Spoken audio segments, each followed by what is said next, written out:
इस समय हम बनारस शहर में हैं और हमारे साथ बैठे हैं बनारस शहर के ही, क्या भाईजान क्या शुभ नाम है? मोहम्मद अख्तर खान। मोहम्मद अख्तर खान हमारे साथ बैठे हैं और मेरे ख्याल से सर हमसे पिछले 5 या 6 महीनों से जुड़े हुए हैं, है ना। सो अब हम सर की ज़ुबानी सुनेंगे कि सर कैसे हमारे पास आए और सर को क्या तकलीफ, सर की शायद मदर को तकलीफ थी मेरे को लगता है। तो सर थोड़ा सा बताइए शॉर्ट में कि मदर का एक तो उम्र कितना है और जो है हमारी मम्मी की उम्र जो है 69 ईयर है। अच्छा 69 ईयर्स ओल्ड है वो। जी जी। उन्हें क्या तकलीफ थी उन्हें?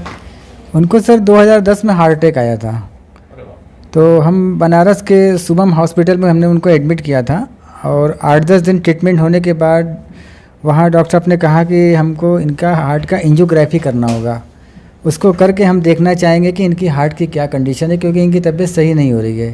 तो सर बता रहे थे कि सर की मदर को 2010 में जो है हार्ट अटैक आया और 2010 में हार्ट अटैक आया तब फिर शुभम हॉस्पिटल में एडमिट किया और 69 इयर्स मदर का एज है। तो सर हार्ट अटैक आया तब एडमिट किया, जो भी उपचार अस्पताल में हुआ होगा, जांचें भी हुई होंगी। तो डॉक्टर साहब आपको क्या बोले, मतलब जो है जी, वहाँ डॉक्टर साहब ने कहा कि हम इनका हार्ट का एंजियोग्राफी करके हार्ट की कंडीशन देखेंगे कि क्या प्रॉब्लम हार्ट में है, क्यों ऐसा हो रहा है जो इनकी तबीयत में रिलीफ नहीं हो रहा है। तो उन्होंने जब एंजियोग्राफी किया तो बताया कि इनकी 2 नसें 95% से लेकर 99% तक ब्लॉक है। अच्छा। और उसको हम एंजियोप्लास्टी करके छल्ला डाल के उसको खोलेंगे। ये कब की बात है? 2010? 2010 में सर। हाँ, तब तो कैंगन इंडिया में आया ही नहीं था। जी जी। तो कैंगन 2016-17 में आया। जी। बोलिए। फिर उन्होंने जब एंजियोप्लास्टी किया और जब छल्ले डाल दिए, फिर सारी मेडिसिन वगैरह चल रही थी और सारा सिस्टम चल रहा था। 2022 के स्टार्टिंग में फिर उनको दिक्कत बहुत ज़्यादा बढ़ गई। धीरे धीरे ये होने लगा कि जब शौच वगैरह जाएँ तो फिर पेन होने लगे, सीढ़ी नहीं चल पा रही थी, कहीं जा आ नहीं पा रही थी। तो फिर ये हमने डॉक्टर साहब से दिखलाया तो उन्होंने कहा कि इनका फिर से हम हार्ट की कंडीशन देखने के लिए एक बार एंजियोग्राफी करेंगे। तो हमने हालांकि उस टाइम इग्नोर किया, लेकिन जब और कंडीशन ख़राब हुई दिसंबर में तो उन्होंने कहा कि अब आप नहीं कराएंगे तो आप जाने। तो हमने उनका हार्ट का फिर से एंजियोग्राफी कराया। अच्छा। एंजियोग्राफी रिपोर्ट दोबारा हुआ सर, ये 22 में। 2022 में जी हुआ। जी। एंजियोग्राफी की रिपोर्ट आने के बाद उन्होंने बताया कि हमने 2 छल्ले जो डाले थे एंजियोप्लास्टी करके, वो दोनों छल्ले फिर से ब्लॉक हो गए हैं। 90 से 95% ब्लॉकेज है वो, और एक नई नस और ब्लॉक हो गई है। अब इनका जो है बाईपास सर्जरी किया जाएगा, उसके अलावा कोई रास्ता नहीं है। लेकिन उनकी हार्ट पंपिंग सिर्फ 30% काम कर रही थी, जो रिपोर्ट मेरे पास अभी मौजूद भी है सर।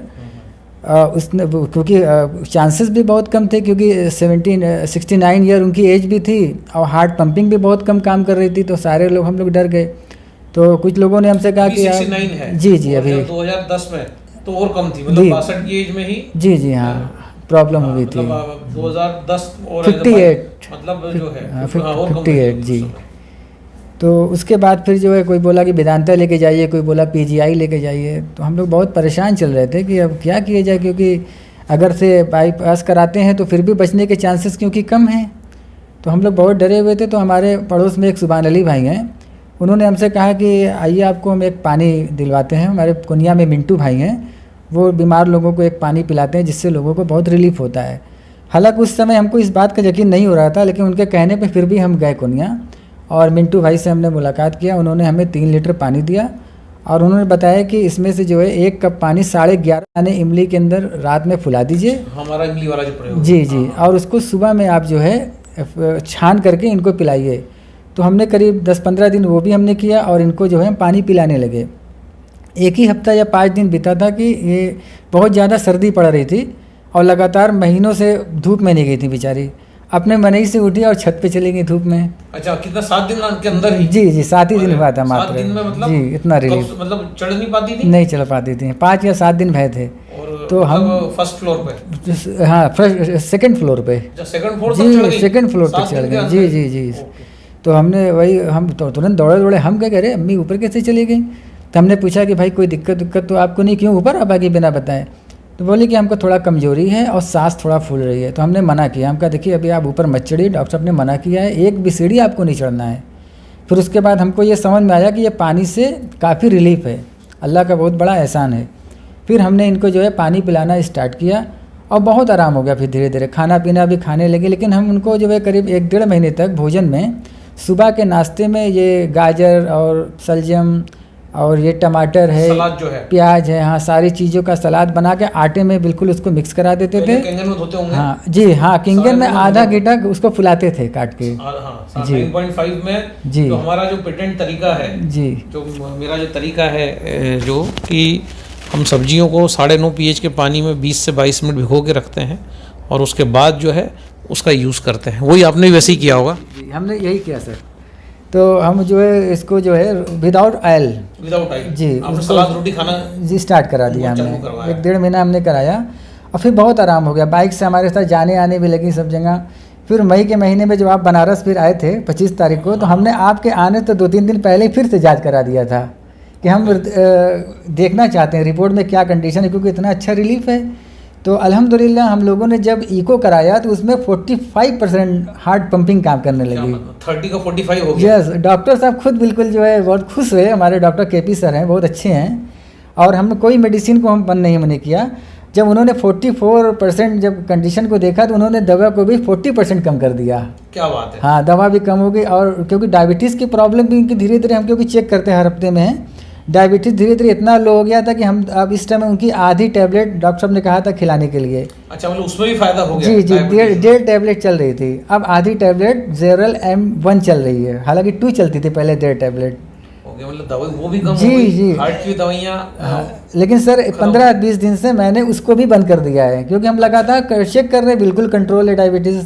हमने बिल्कुल बंद कर दिया डायबिटीज़ की टैबलेट, अब कुछ नहीं चला रहे सर। जादू है कि जब भी हम सब्जियों को, सलाद को कैंगन में भिगो के रखते हैं तो क्योंकि ये पानी 600-700 गुना पतला है और ये जब पानी जब सब्जियों में प्रवेश करता है तो जो है ये जो सब्जियां हैं इनके अंदर जो भी विटामिन्स मिनरल्स मौजूद हैं, जैसे टमाटर में क्रोमियम है, शुगर के लिए बहुत फ़ायदेमंद है। ककड़ी है, उसमें पोटेशियम है, किडनी के लिए बहुत फ़ायदेमंद है।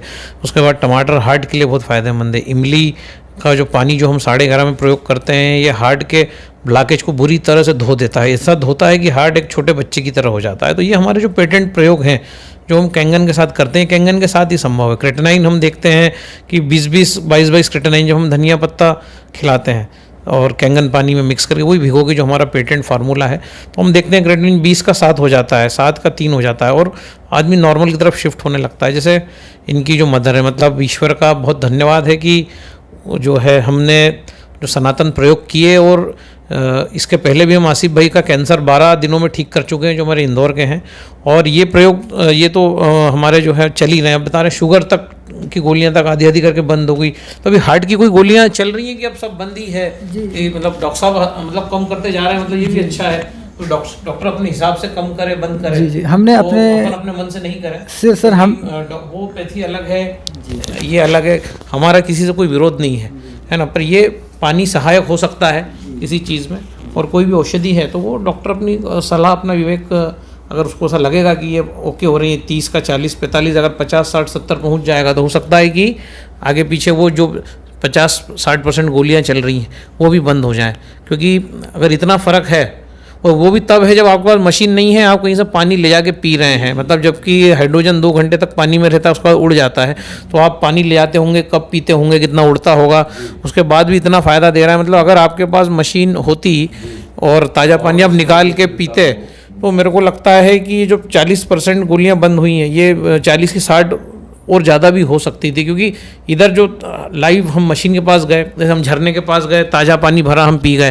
भाई ऐसे ही करते हैं जो भी जंगली जानवर हैं, पानी के पास जाते हैं, झरने के पानी के पास, बहती हुई नदी के पास पानी पीते हैं, अपने घर आ जाते हैं। कोई भी पानी इकट्ठा नहीं करता, मनुष्य जो है वही पानी को इकट्ठा करता है।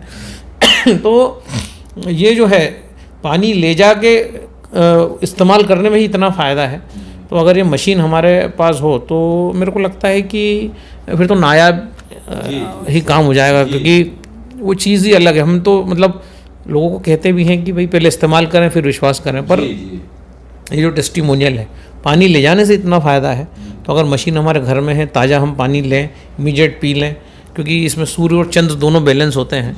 और हमारे सनातन धर्म में काफ़ी कुछ बातें एल्कलाइन और एसिड पे की गई हैं। शिव द्वारा पार्वती जी को पूरा ये विज्ञान समझाया गया है एसिड और एल्कलाइन का, वो भी हम हमारी मीटिंग्स में समझाते हैं कि कितना गूढ़ विज्ञान है ये। और हमें सूर्य और चंद्र दोनों को बैलेंस करने का एक जो टेक्नोलॉजी या मॉडर्न साइंस के माध्यम से जो तरीका वो ये पानी है।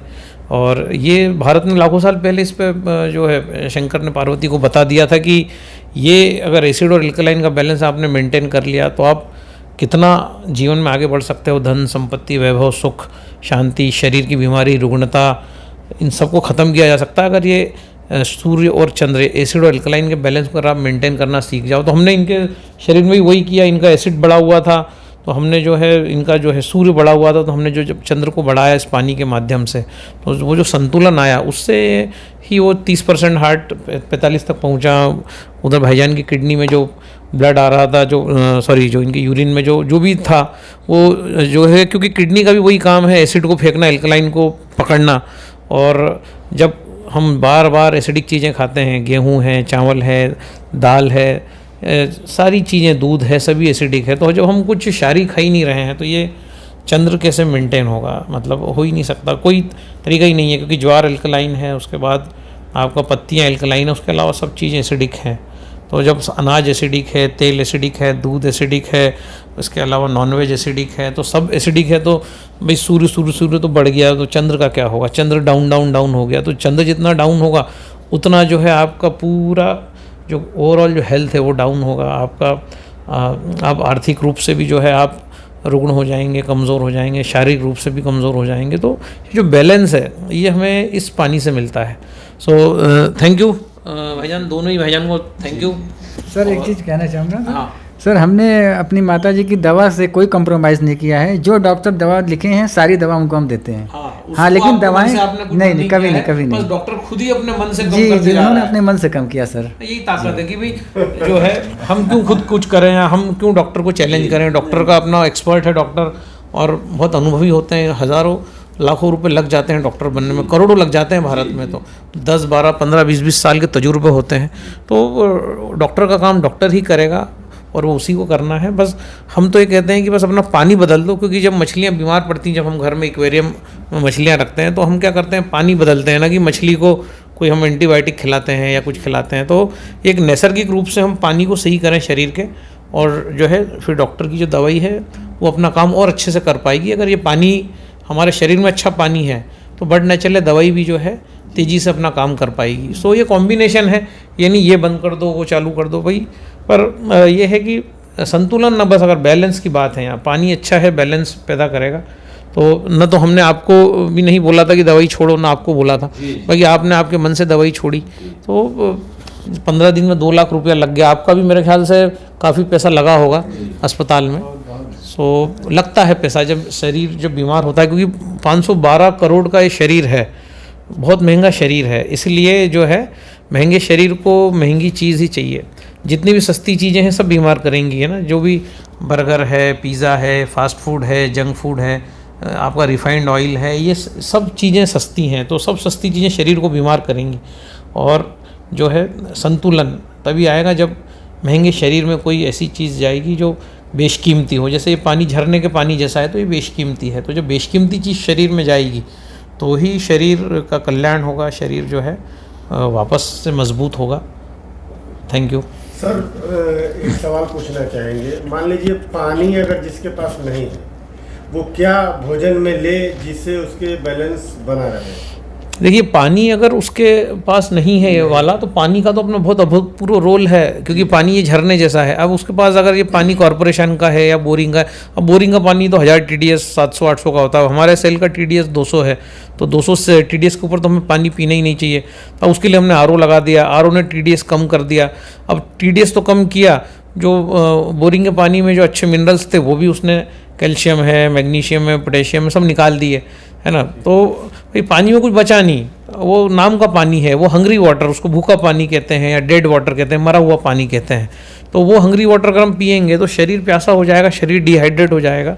सो ये है कि वो ज़्यादा से ज़्यादा, जिसके पास ये मशीन नहीं है तो वो जो है ज़्यादा से ज़्यादा जो है ये सब्जियाँ जो है कच्ची खाएं, इनका रस निकाल के पिए। फिर भी उतना फ़ायदा नहीं होगा जितना कि अगर इस पानी में मिला के होगा। या फिर दूसरा तरीका ये है कि पानी को कम से कम 1000 बार उबाला जाए, ठंडा किया जाए। पानी को उबालें, ठंडा करें, उबालें, ठंडा करें, तब जाके पानी जितनी बार उबलेगा और जितनी बार ठंडा होगा, पानी में वो बहुत सारी प्रॉपर्टीज़ आएंगी। पानी अपने आप में बहुत अद्भुत हो जाता है। तो उसमें अब आप खर्चा देख लीजिए कि कितना खर्चा होगा। मतलब 1000 रुपये का गैस आता है, अगर आपको घर में अगर एक 20-22 लोगों का परिवार है तो कितना पानी उबालना पड़ेगा, क्योंकि जितनी बार पानी उबाल लेंगे उतने बार उसके गुणधर्म चेंज होंगे। सपोज हमने डिसाइड किया कि हमारे पास इस प्रकार की कोई टेक्नोलॉजी नहीं है, हम गैस पे ही पानी उबालेंगे, तो अगर आप 100 बार उबालते हैं, 100 बार ठंडा करते हैं तो पानी अलग अपना व्यवहार बर्ताव करेगा। अगर आप 1000 बार उसको उबालते हैं करते हैं तो पानी अलग तरीके से बर्ताव करेगा। ये इसमें रशिया में और जापान में इस पर बहुत प्रयोग हुए हैं। सालों पहले वैज्ञानिकों ने देखा है कि जितनी बार पानी को उबालो उतना पानी अद्भुत हो जाता है। पर हमें ये भी देखना पड़ेगा कि क्या हमारे पास इतना समय है, क्या हमारे पास भाई हम टेक्नोलॉजी, क्योंकि हम कीपैड से एंड्रॉयड पे आए, हम सिलबट्टे से मिक्सर पे आए, हम जो है चूल्हे पे रोटी बनाते थे, धुआं होता था, है ना, माताएं बहनों की आंखें खराब होती थी, हम उससे गैस पे आए। सो टेक्नोलॉजी का उपयोग हमने जब जब किया है मनुष्यता ने, उसको फ़ायदा ही हुआ है। सो ये सब उपयोग दूसरे भी तरीके हैं किए जा सकते हैं, पर ये टेक्नोलॉजी है, इसमें हमने बटन दबाया, मनचाहा पानी झरने जैसा निकाल लिया, तो समय भी बच रहा है, उसके साथ जो है हमें एक ऐसी चीज़ मिल रही, स्वास्थ्य भी मिल रहा है। तो वो सब बात करना बहुत आसान है कि पानी को 100 बार उबालो, 1000 बार उबालो। मैं कहता हूँ 10 बार उबालोगे आप बोर हो जाओगे, भाई कितना करोगे, वो कितने लोगों के लिए उबालोगे, घर में 20-22 लोगों का परिवार, तो कितना उबालोगे, तो क्या है वो महंगा ही पड़ेगा। पता चला 4-5 हज़ार रुपये का तो आपने गैस ही जला दिया महीने का, है ना। 12 महीने अगर हमने ये काम किया तो हमने जो है 60-70 हज़ार का तो गैस ही जला दिया, जबकि ये पानी में पड़ता 1.5 रुपये लीटर, और बिजली का खर्च 5 से 10 रुपये आता है। मतलब वो भी अगर 2 घंटे चलाओ तो 5 रुपये रोज़ का खर्चा है। तो ये टेक्नोलॉजी हमेशा इंसान को एक सहूलियत देती है। सो बाकी हाँ, उस तरीके से भी किया जा सकता है, जिसको अगर मशीन नहीं लेना है, भाई खूब बार बार पानी उबाले, ठंडा करे, उबाले ठंडा करे, और उस पानी में वो फिर भी उतने गुण नहीं आएंगे, वो ठीक है, वो पानी साधारण पानी से तो बेहतरीन हो जाएगा, है ना। धन्यवाद। धन्यवाद सर, आपका बहुत अच्छा लगा आपका ये मतलब कि बात सुन के। धन्यवाद मंटू जी, आप दोनों का भी धन्यवाद। धन्यवाद सर।